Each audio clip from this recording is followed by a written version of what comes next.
The implication of product variety goes beyond the production settings and beyond just simple setup times. Product variety will also impact the distribution system of our operations. The more we will segment demand into smaller and smaller segments, the harder will it be to accurately predict demand. Consider the following example. How many shirts in blue of size L will the Gap here in Philadelphia sell tomorrow morning? 1, 2, 3, 4, or 5? I'd be surprised if we would get this forecast right, even within 50 to 100%. Now ask yourself, how many shirts across all colors, sizes, stores will the Gap sell in all of the next quarter? Probably we can get that forecast within 10 or 20% of the real number. The reason for that is the more we aggregate a forecast, we aggregate uncertainty, and the uncertainty starts behaving following the laws of statistics, and it becomes easier to plan.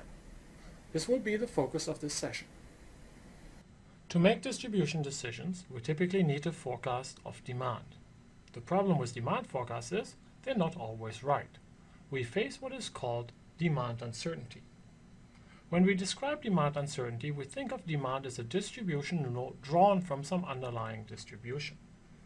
Let's think of a running shoe company. The running shoe company has two models, Model 1 and Model 2. It makes forecasts for Model 1 and Model 2 by thinking about the mean or the expected amount of shoes that they're going to sell, and it is common in operations and statistics to use the Greek symbol mu to capture this, and the standard deviation of that demand, which we're going to call sigma.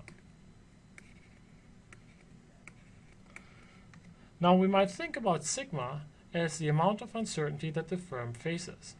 However, sigma alone, the standard deviation alone, is not a good proxy for the amount of variability or uncertainty in demand.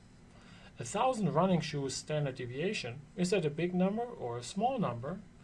That really depends on the mu, on the mean. If I'm having 1,000 standard deviation for an expected demand of 2,000, we would call this probably a lot of statistical variation.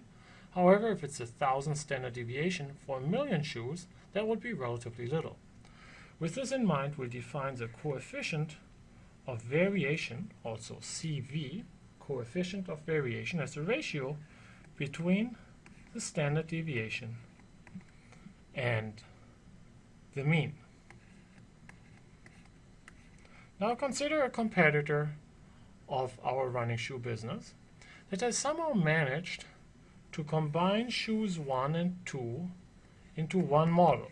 Think of this as, again, shoes for men and shoes for female runners, whereas this company has like just one common shoe for everybody. Let's assume for sake of argument that the demand for the female running shoes and the demand for the male running shoes are independent of each other. Moreover, let's assume that the market sizes are roughly similar and the market uncertainty is also roughly similar. So in other words, the mu1 is equals to the mu2 and the sigma 1 is equals to the sigma 2. Now, what's going to be the demand for company 2 over on the right? The expectation is simply going to be mu1 plus mu2, which is equals to, assuming that they are the same, which is equals to 2 times mu. How about the standard deviation? To find the standard deviation of the combined demand, we have to look at the square root of sigma 1 squared plus sigma 2 squared plus 2 times the covariance between demand 1 and demand 2. We assumed independence, and so this fellow here is going to be equals to 0. And we also assumed that sigma 1 is equals to sigma 2, which leaves us here with the square root of 2 times sigma 1 or sigma 2 squared. I can simplify this and write this is the square root of 2 times sigma. Now, how about the coefficient of variation? Well, again, I have already computed now the standard deviation, and so the standard deviation divided by the mean, which is 2 times mu, is going to be equals to 1 over the square root of 2 times sigma divided by mu.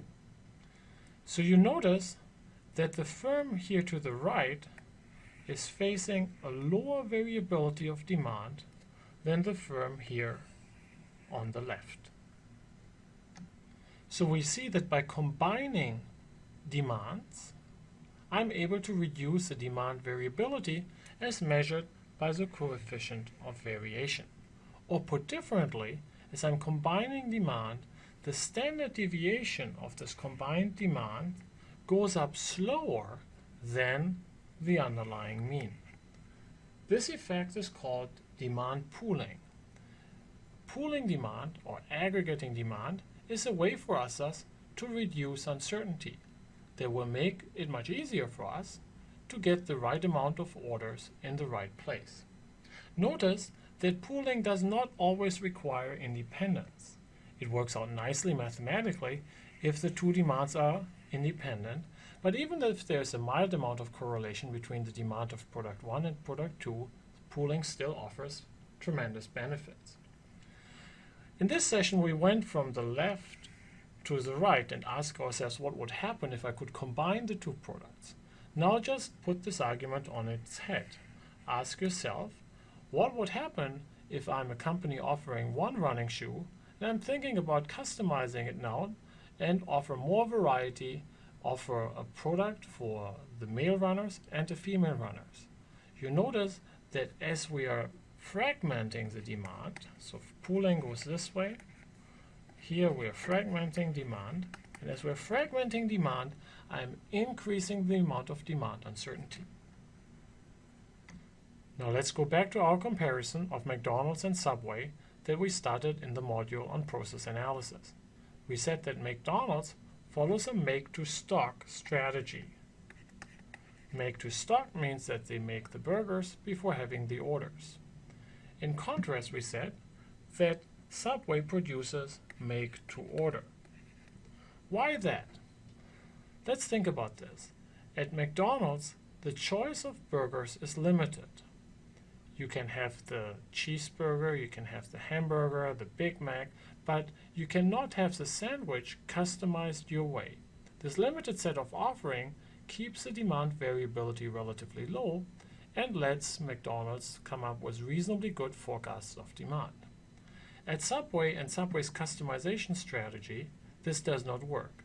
There's so many versions in which you can have your Subway sandwich made that it would be impossible for Subway to hold one in inventory for every possible offering. Notice that we observe the same two strategies in the computer industry. We have the Dell model that is basically playing the Subway strategy. We're taking the orders of customers in through the website and makes a computer to order. Apple, on the other hand, plays the McDonald's strategy. They offer a handful of variants that are so popular that customization is typically not necessary. That allows them to reduce demand variability and gets the match to supply between supply and demand reasonably correct. In this session, I introduced the concept of demand pooling. By pooling the demand across multiple items in a product line or multiple locations in a distribution network, I can decrease the demand uncertainty. In other words, I can tame the uncertain demand. This is a direct consequence of the laws of statistics. By reducing the demand uncertainty, I also reduce the supply-demand mismatches. I have fewer customers that are disappointed because they couldn't get the shirt and size and model that they wanted, and vice versa, I have fewer shirts that nobody wanted to buy. Pooling is probably one of the most powerful insights and concepts in operations management. We will see it again and again in the remainder of this course.